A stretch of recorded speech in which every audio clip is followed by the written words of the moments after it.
that it meets the threshold. That threshold in itself is not conclusive that all the matters that appertain herein have been looked at and have been examined. This is why, and as he rightly says, as the chairperson of the Justice and Legal Affairs Committee, I have the responsibility to draw to this House the various statutes which may have been breached. I also have the responsibility to actually draw to the attention of the House if there are any constitutional contraventions. So, Mr. Speaker, sir, before the Agriculture Committee is actually an investigation by this House on, or if not all, most of the matters that are in this petition. So we go to the question, can this House proceed with this motion when actually that investigation is ongoing and a report is awaited? I may not be able to call upon the House, upon the Speaker to make a ruling now, but I call upon the House to reject this particular motion because of the fact that the same matter is seized by the same House and we await the outcome in a parliamentary report that will be tabled here, which we are going to report and in which we will make our recommendations. Mr. Speaker, with those very many remarks, I urge the House, because of the votes in this particular motion, to actually reject it. Thank you. And I do oppose. Minority Leader. Thank you very much, the Honorable Speaker. Order. Minority Leader and Majority Leader, you have 15 minutes each. Rest members, you have 10 minutes. In the event you exhaust your argument under 10 minutes, you should yield the ground to other members. Thank you very much, Honorable Speaker. I want to go straight to the point and from the outset declare that I support the motion. And I want to thank most profusely the initiator of the motion, the Honorable Jack Wamboka, and state that Jack Wamboka, history will be very kind to you. In the fullness of time, when the history of this parliament or of this country is written, you will for sure have something. If not a paragraph, a sentence, at least a footnote for what you've done for the country today. And let me say this, Honorable Speaker, that listening keenly to the submissions by Honorable Wamboka and having scrutinized into detail the documents that have been presented, the annexures, and so on and so forth, I am more than convinced that the Cabinet Secretary, the Honorable Nlinturi, has actually fallen short of, in fact, attempt to frog march the management of the company to go and participate in a press conference at the premises of NCPB and take responsibility over something that the Cabinet Secretary is culpable, directly culpable. Honorable Speaker. Honorable Speaker, food production, the matter of food security, and I wish honorable members would listen to me. The matter of food security and food production generally is a matter that touches directly on national security. And therefore, any time, any moment, there is evidence of tampering with the production of food in this country,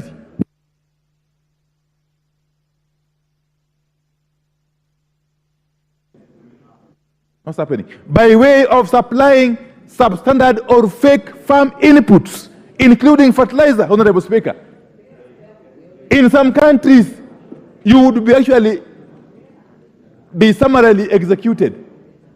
In some countries, if you are suspected of having been involved in jeopardizing food security of a country, of a nation, you would actually be summarily executed in the public. But we are lucky we have got a functioning constitution and we are governed by the rule of law. And therefore, Honorable Speaker, this is not a small matter.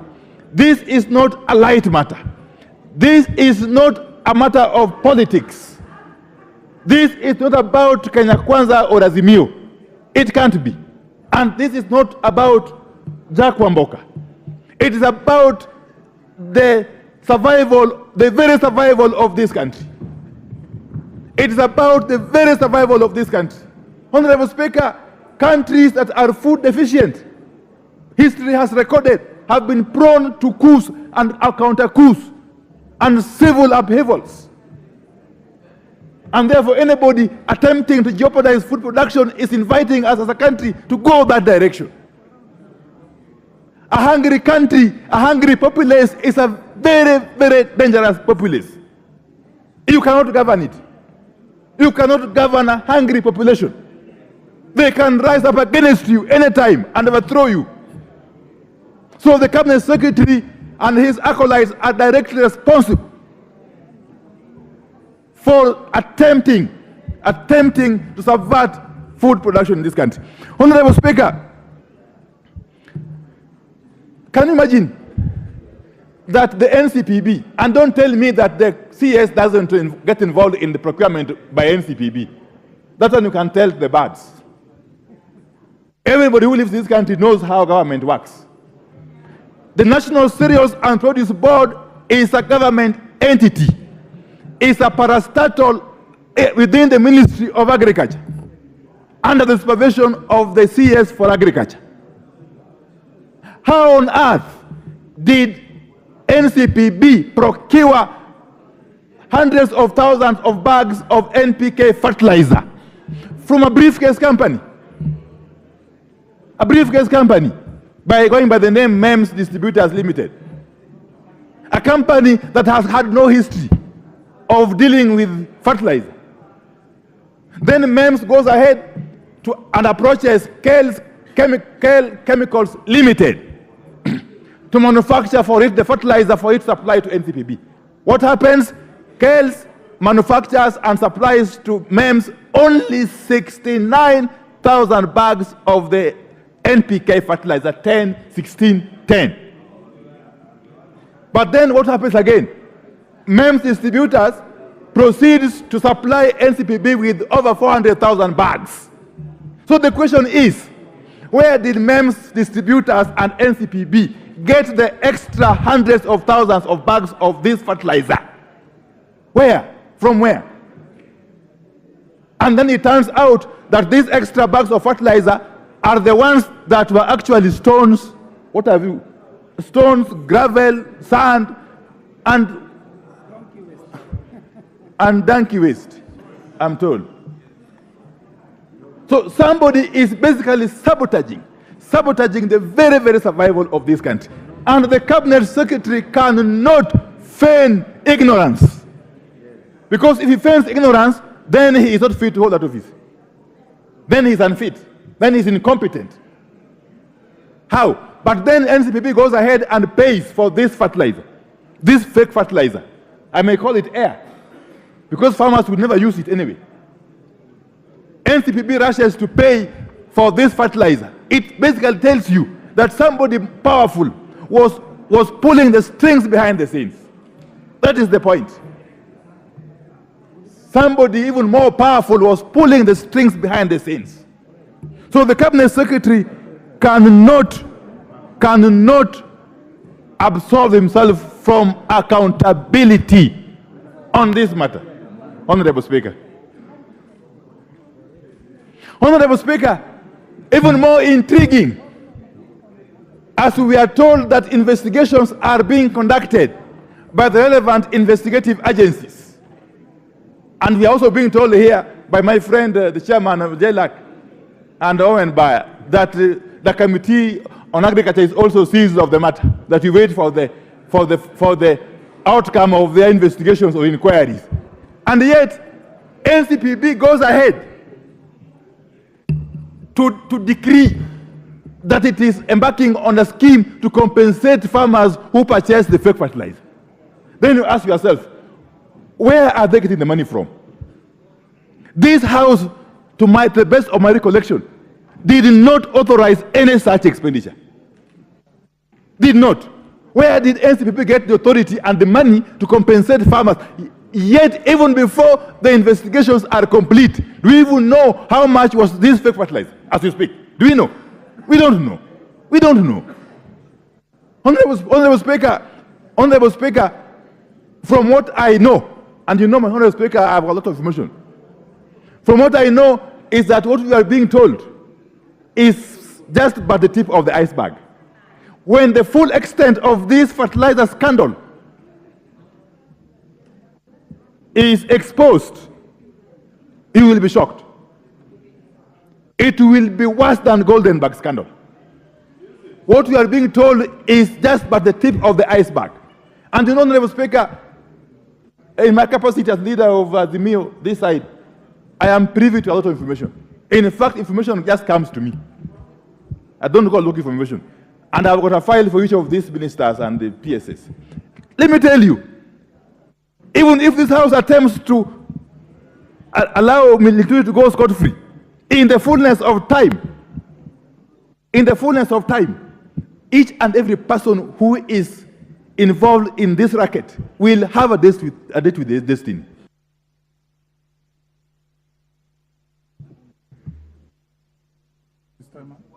Your time is up. I told you you had 15 minutes. 30 seconds. Let me just say that I support this motion, and I want to appeal to all my colleagues. Let's just send a message home, regardless of our political affiliation, today, by sending these CS home. That will actually earn us a lot of respect as an institution of Parliament. Let's, for once, allow this process to get to the select committee to undertake proper investigation and inquiry at the hearings, Honorable Speaker. With those very many remarks, I support. Mary Wamaua. I see you on the screen. You seem to be unprepared. Malulu Njendi.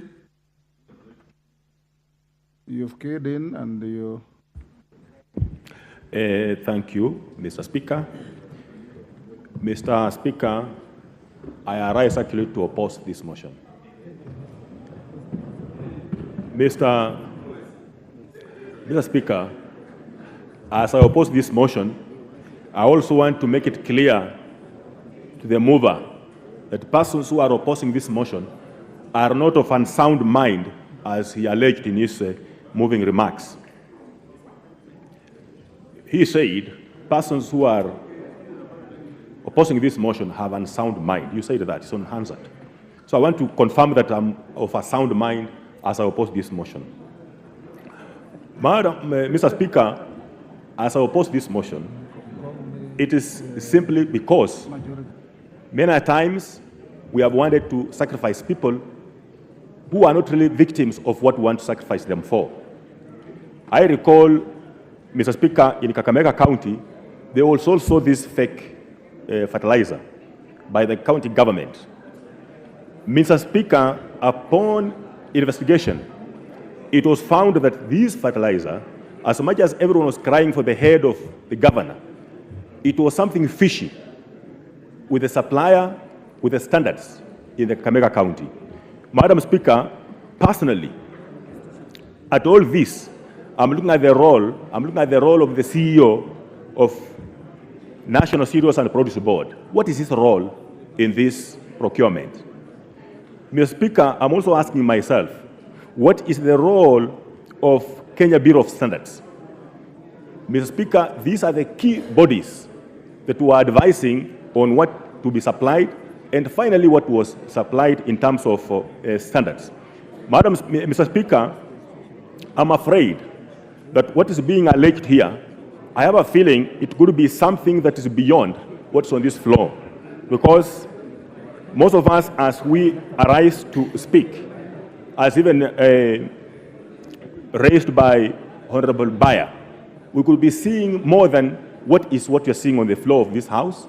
It could be something that has gone wrong somewhere, maybe in a family line or something like that, that finally it has found itself on the floor. Mr. Speaker, this matter is under investigation. The CEO of the National Serious Approach Board has been arrested. So if we proceed, for example, now to impeach the minister or the CS, Mr. Speaker, personally, I will be taking it to be that you have actually acted before the actual truth about this fertilizer has come out. I would that we actually don't proceed with this motion so that we give time to the actual bodies that are entitled with investigations to investigate. They complete the process of investigation. Court cases take this matter through. ESC takes this matter through. But finally, when you have a report, then this matter can come on the floor of the House. Mr. Speaker, I'm also aware this matter is under the Agriculture Committee of the National Assembly, also the Agriculture Committee of the Senate. Mr. Speaker, I would that we let this matter, first of all, be processed by those respective committees, after which now we can proceed whether this CS is really criminal or this matter as alleged by the mover. Otherwise, Mr. Speaker, I oppose this motion. Thank you.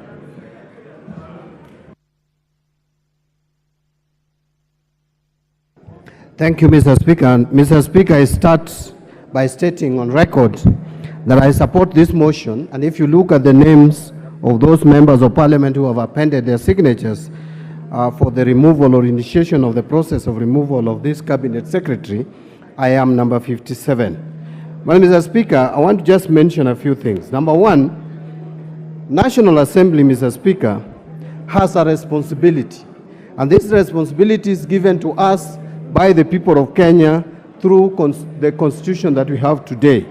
Article 95, Mr. Speaker, 5 of the Constitution, and I want to read, gives the National Assembly the responsibility to review the conduct of in office of the President, the Deputy President, and other state officers, including Cabinet Secretaries, and initiates the process of removing them from office. So, Mr. Speaker, what we are embarking on today is one of those cardinal responsibilities given to National Assembly by the people of Kenya to review the conduct of a Cabinet Secretary, one Nlinturi, to hold office with a view to initiate the process of removing him.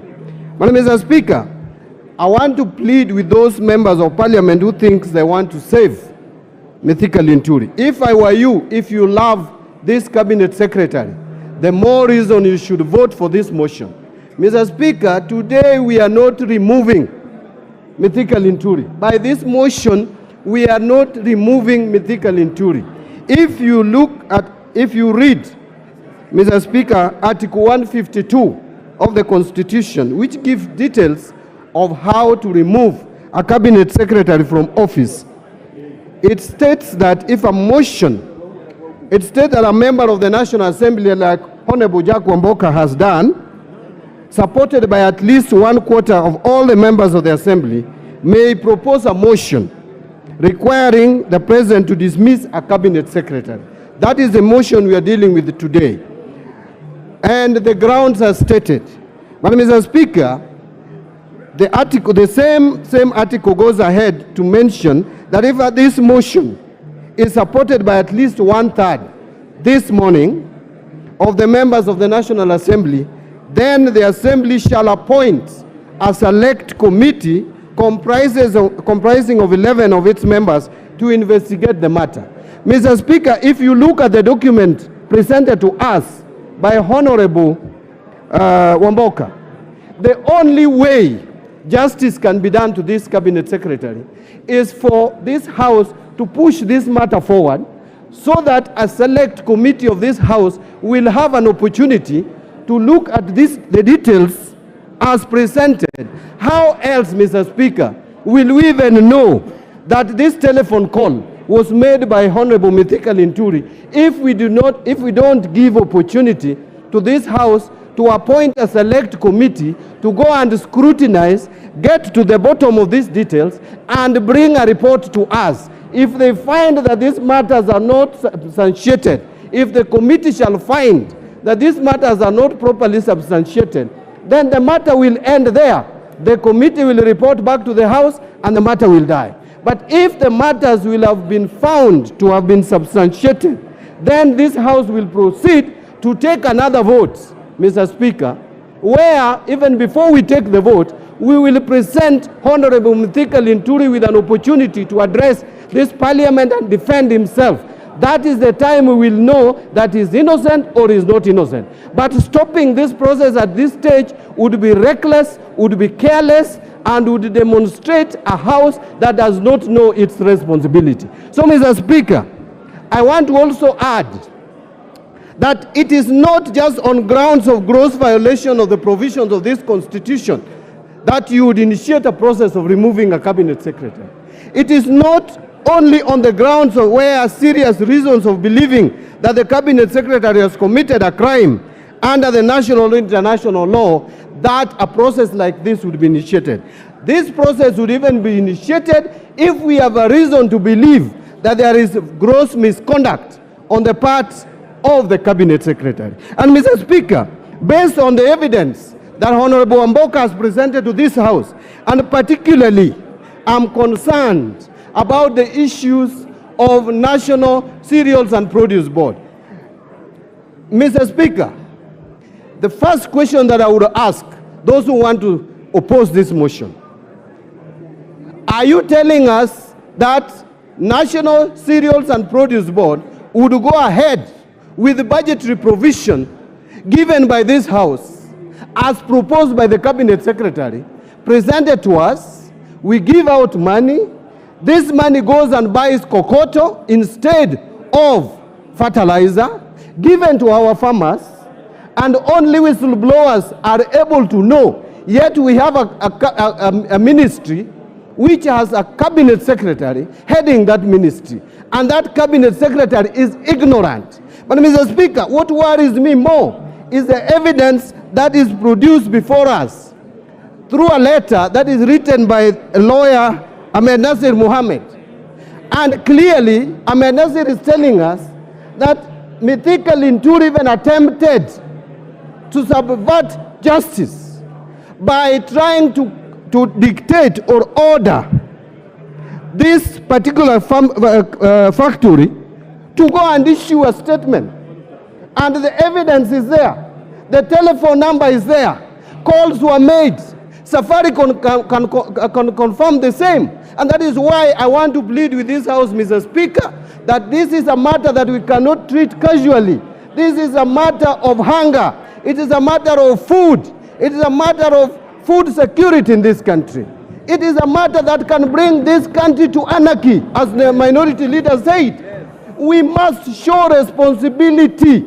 You are elected by your people to come and speak for them. They don't have a voice. They cannot talk to Nlinturi. It is you who can speak to Nlinturi. It is you who can speak to William Ruto, who appointed Nlinturi. And when these cabinet secretaries were appointed, Mr. Speaker, I remember saying that this is going to go in the records of history as the most incompetent cabinet. And you can already see that some people are protecting, Mr. Speaker, Nlinturi, and claiming that he was ignorant of what was happening in National Cereals and Produce Board. Mr. Speaker, if Mr. Nlinturi can be ignorant of what is happening at the National Cereals and Produce Board, then what can he be ignorant about? This is an incompetent... Honorable Mbadi, there's a point of order.